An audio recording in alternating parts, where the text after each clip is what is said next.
Есть места, которые будто специально сделаны для открыток, а есть такие, где сама реальность выглядит лучше, чем любая фотография. Сен-Гийом-ле-Дизер – одно из таких мест. Уединенный, окруженный горами и пропитанный историей, он словно создан для того, чтобы заново услышать себя, перезагрузиться и вдохновиться красотой вокруг. Сегодня мы вместе узнаем, что скрывает эта удивительная деревня, прогуляемся по древним улочкам, найдем легендарный монастырь, заглянем к мастерам, попробуем местную кухню и, конечно же, постараемся почувствовать, что же делает это место таким особенным.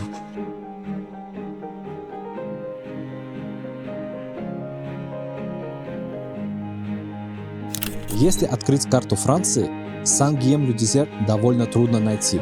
Он прячется в глубине Лангдока, между Монпелье и горами Севен. Деревня словно зажата между скалами и зеленью. Попасть сюда случайно практически невозможно.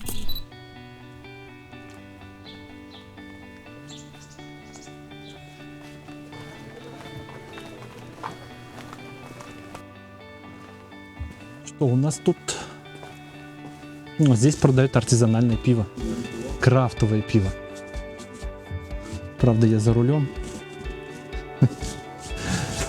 Сервис нон-стоп.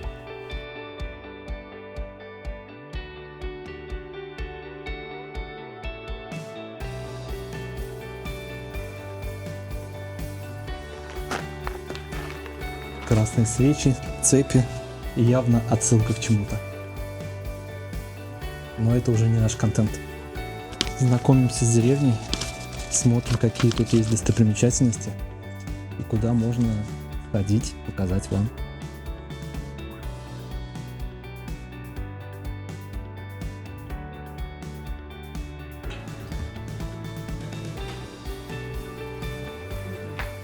Здесь у нас продается какое пиво? Артизанальное пиво. Лассадр. Это просто рай для любителей пива.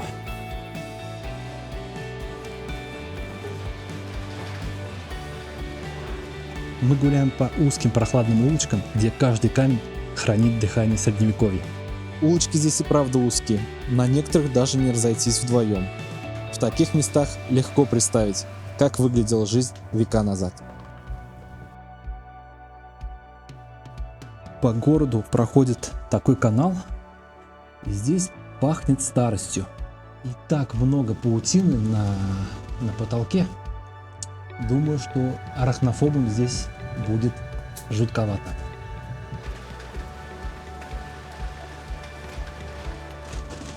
Очень уютненький маленький городок. Каждый бутик, каждый ресторан или кафе украшены на входе. И это создает такую особую атмосферу маленькой деревни во Франции.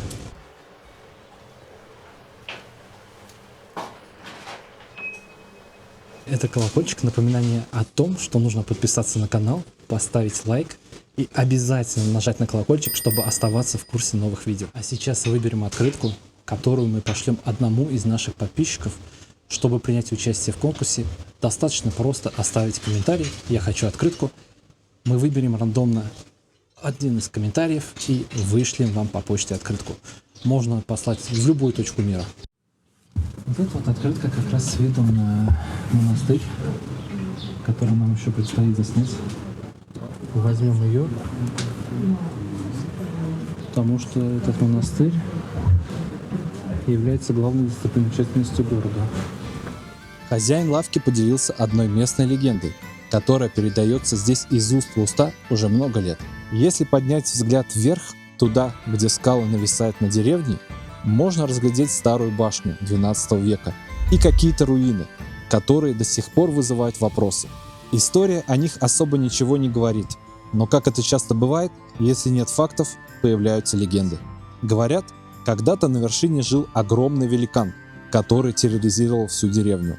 Жил он не один, его компаньоном была сорока. Да-да, обычная сорока. Жители деревни были в ужасе от этого дуэта и вызвали на помощь Гийома. Тот придумал хитрый план, переоделся слугой и направился к замку с мечом Жуайоз. Но великан, уверенный в себе, решил не принимать это всерьез. Вышел к дверям, и тут началась настоящая битва. В итоге Гийом победил сбросив чудовище со скал, а сорока, потеряв своего защитника, просто исчезла. С тех пор, говорят, в этих местах стало спокойно, и хотя птиц здесь много, сорок что-то не видно. Некоторых ученых заинтересовал этот вопрос. Они провели эксперимент, привезли сюда сорок, но те не прижились. И кроме как легенды, у них нет другого объяснения. Merci de vous abonner à cette chaîne. Je fais un like. Allez, n'hésitez pas à laisser un commentaire. Супер, merci beaucoup. История Сан-Гийом-Ле-Дезер начинается не просто с камней и домов. Она начинается с легенды, с человека, который оставил меч и взял в руки крест. Этот человек — Гийом д'Оранж, или как его позже стали называть, Святой Гийом. Он был не просто монахом. До того, как принять монашеский обет, он был великим воином и верным соратником Карла Великого, того самого императора, который объединил почти всю Западную Европу и считается отцом Европы. Именно здесь, в дикой и труднодоступной долине, между скалами, в 804 году он основал монастырь Жилон, который стал духовным центром и дал начало деревне, названной позже в его честь – Сан-Гийом-Ле-Дезер. Карл Великий, как его друг и покровитель, подарил монастырю фрагмент святой реликвии. Это была часть креста, на котором был распят Христос, как гласит предание. Этот артефакт сделал монастырь важным центром паломничества на многие века вперед.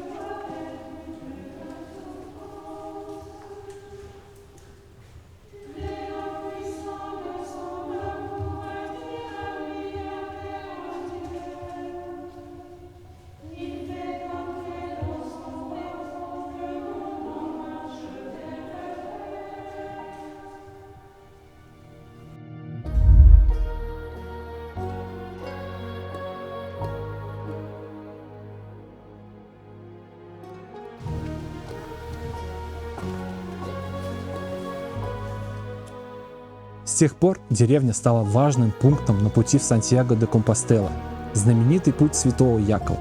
Здесь проходит один из старейших европейских маршрутов, по которому вот уже тысячи лет идут паломники, путешественники и искатели чего-то большего. Для каждого этот путь о разном, но объединяет всех одно – шаг за шагом человек приближается к себе. Только французские участки насчитывают около 1800 километров, а ведь многие начинают путь из других стран – Германия, Италия, Швейцария, даже Скандинавия. Все это ради одного финального пункта – Сантьяго-де-Компостела в Испании. Но для многих главное не точка назначения, а сам путь. Кстати, ракушки морского гребешка можно встретить везде, где проходит этот путь. Они являются символом Сантьяго и служат навигатором и указателем пути. Встречаются они настолько часто, что картой или айфоном можно почти не пользоваться. Интересный факт. Почему же ракушка морского гребешка? С одной стороны, это очень символично. Множество бороздок раковины сходятся в одной точке, как паломники, идущие к одной цели. А с другой стороны, она практично применялась в пути, заменяя ложку или чашу для паломников.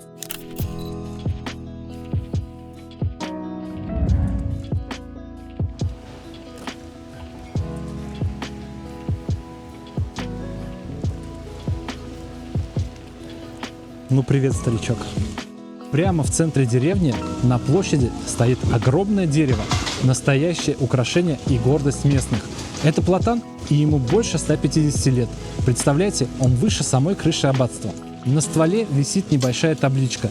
Там указана дата – 1855 год. Но говорят, что посадили его и раньше. Возможно, сразу после революции 1848 года. Вроде как в честь Второй Республики. Размеры у него, кстати, впечатляющие. Высотой около 20 метров, обхват ствола 6. Не зря его здесь прозвали король платанов. А еще он официально признан одним из замечательных деревьев Франции. В общем, не просто дерево, а настоящий местный старожил с историей. Деревня названа в честь святого Гийома. Но почему в названии присутствует Ле-Дезер – пустыня? Географически это место не является пустыней, а наоборот – оазис для отдыха и духовного уединения. Пустыня — это такая отсылка к монахам, населявшей пустыни Египта в IV веке, где зародилось и процветало христианское монашество. Сан-Гийем-ле-Дизер входит в список самых красивых деревень Франции, а это, на секундочку, довольно строгий процесс оценки, который включает визуальный аудит, оценку состояния фасадов, улиц, цветов, вывесок и так далее. Также, чтобы попасть в список самых красивых деревень Франции, населенный пункт должен иметь менее 2000 жителей, обладать минимум 2 историческими памятниками и доказать свою культурную, архитектурную и природную ценность.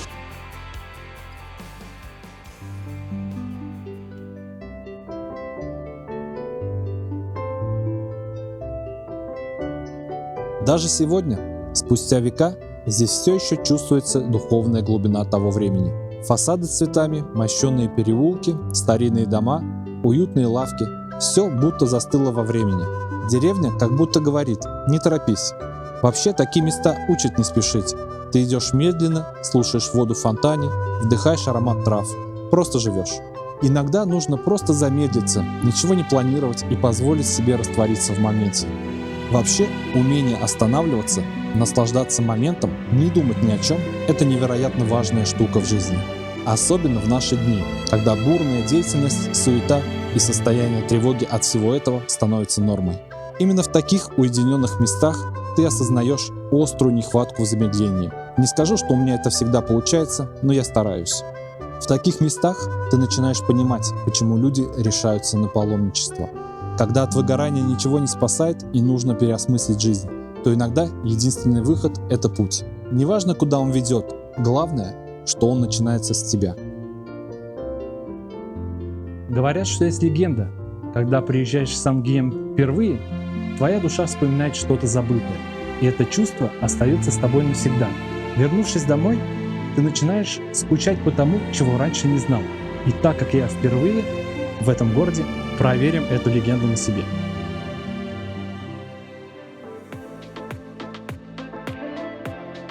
Сан-Гийем-ле-Дизер – это место, где время будто остановилось, а ремесла и традиции передаются из поколения в поколение.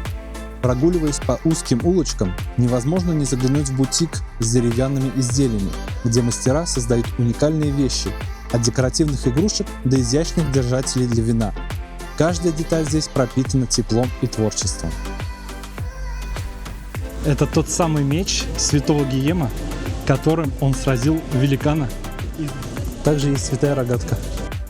Чуть дальше воздух наполняется сладким ароматом. Это мастерская пралине, где прямо на глазах посетителей орехи обжариваются в карамели, превращаясь в изысканное лакомство. Зрелище завораживает, а вкус просто незабываемый. Затем дорога приводит к уютной лавке местных продуктов. Настоящее сокровище региона. На полках ароматные паштеты, натуральные соки, домашнее вино, травяные чаи. Чуть дальше крафтовое мыло, свечи из настоящего воска, которые хозяйка делает сама. А еще обереги в виде цветка кардабель, который здесь считается символом удачи и счастья. Атмосфера теплая и очень домашняя. Хозяйка лавки оказалась невероятно приятной и с большим энтузиазмом рассказала нам не только о товарах, но и о жизни в Сан-Гийем-ле-Дизер. Именно такие места делают путешествие особенно живым и запоминающимся. И, наконец, парфюмерный бутик, где создают ароматы из цветов, произрастающих исключительно в этом регионе.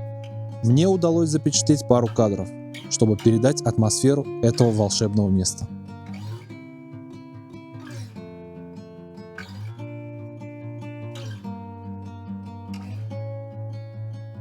Каждый уголок Сан-Гийем-ле-Дизер – это история, рассказанная руками талантливых и гостеприимных людей, готовых поделиться своей страстью к ремеслу.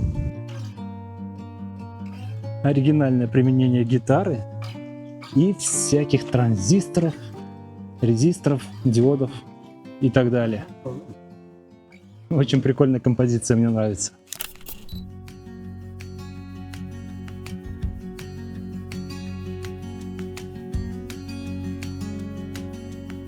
Мы заглянули в очень необычное место – ресторан, который больше похож на оазис. В жаркий день тут просто кайф. Прохлада, Зелень, мягкий свет. Хочется просто сесть, передохнуть, попить чего-нибудь холодного, насладиться атмосферой и никуда не спешить. Интерьер тоже классный, уютный, с кучей деталей, которые создают настроение. Большая просьба к тем, кто смотрит видео. Ваша поддержка очень нужна. Например, поставить лайк в процессе просмотра и оставить комментарий. Так мы покажем YouTube, что это видео не хуже, чем остальные, и его можно также выдавать более широкой аудитории. Алгоритм YouTube работает примерно таким образом.